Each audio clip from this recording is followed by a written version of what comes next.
ఈ అక్షరం అనేటువంటి పదం ఏ విధంగా ఏర్పడింది అంటే మన తెలుగు మెథడాలజీలో తెలుగు అకాడమిక్ పుస్తకంలో ఇచ్చాడండి. దాని గురించి చూస్తే సెమేటిక్ భాషా కుటుంబానికి చెందిన ఏంటి సెమేటిక్ భాషా కుటుంబానికి చెందినటువంటి అక్కడియన్ తెగ పేరు మీదుగా అక్కడియన్ అనే ఒక తెగ పేరు మీదుగా అక్కడ అనేటువంటి పదం ఏర్పడింది. ఏమేర్పడింది? అక్కడ్.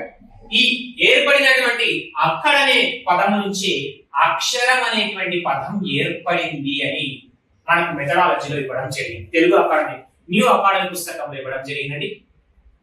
సెమెటిక్ భాషా కుటుంబానికి చెందిన అంటే సెమెటిక్ భాషా కుటుంబంలో ఉన్నటువంటి భాషలను మాట్లాడడానికి ఉపయోగించేటువంటి ఒక తెగ పేరు ఏమిటి అంటే అక్కడియన్ అనేటువంటిది ఒక తెగ పేరు. ఈ తెగ పేరు మీదుగానే మనకు అక్కడ్ అనేటువంటి పదం ఏర్పడింది. ఏర్పడినటువంటి ఈ అక్కడ్ అనేటువంటి పదం పేరు మీదుగానే మనకు అక్షరం అనేటువంటి పదం ఏర్పడిందని చెప్తాం. అక్షరం అనేటువంటి పదం ఏర్పడిందని చెప్పడం జరుగుతుంది. ఇది అక్షరం అనేదానికి వివరణగా చెప్తామండి. ఓకే, మరొకసారి చూసుకుంటే అక్షరం అనేది నహక్షర అనేటువంటి సంస్కృత వ్యుత్పత్త్యార్థం కలదు. నహ అంటే లేనిది కానిది అని అర్థం. క్షర అంటే నాశనము లేనిది లేదా నాశనము కానిది అనేటువంటి వ్యుత్పత్త్యార్థము కలదు. నెక్స్ట్, అక్షరం యొక్క ప్రస్తావన తొలిసారిగా ఋగ్వేదంలో కలదు, కానీ అక్కడ అక్షరం యొక్క అర్థ వివరణ అనేది లేదు. నెక్స్ట్, సెమిటిక్ భాషా కుటుంబానికి చెందిన అక్కడియన్ అనేటువంటి తెగ పేరు మీదుగా అక్కడ అనేటువంటి పదం ఏర్పడడం జరిగింది.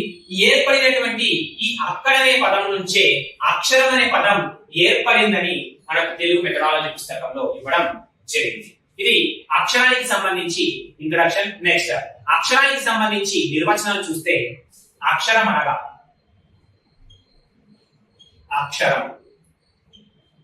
అనగా మనకు నిర్వచనాలు ఏం చేయాలని చూస్తే మనము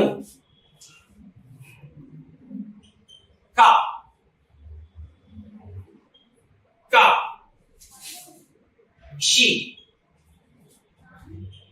ష్మి తీసుకున్నాం. ఓకే, ఇప్పుడు ఏదైనా పొల్లు రూప హల్లుకి అచ్చులు చేరినప్పుడు ఏమన్నానండి? ఏదైనా ఒక పొల్లు రూప హల్లుకి అచ్చులు చేరినప్పుడు గుణింతాలు అనేవి ఏర్పడతాయి.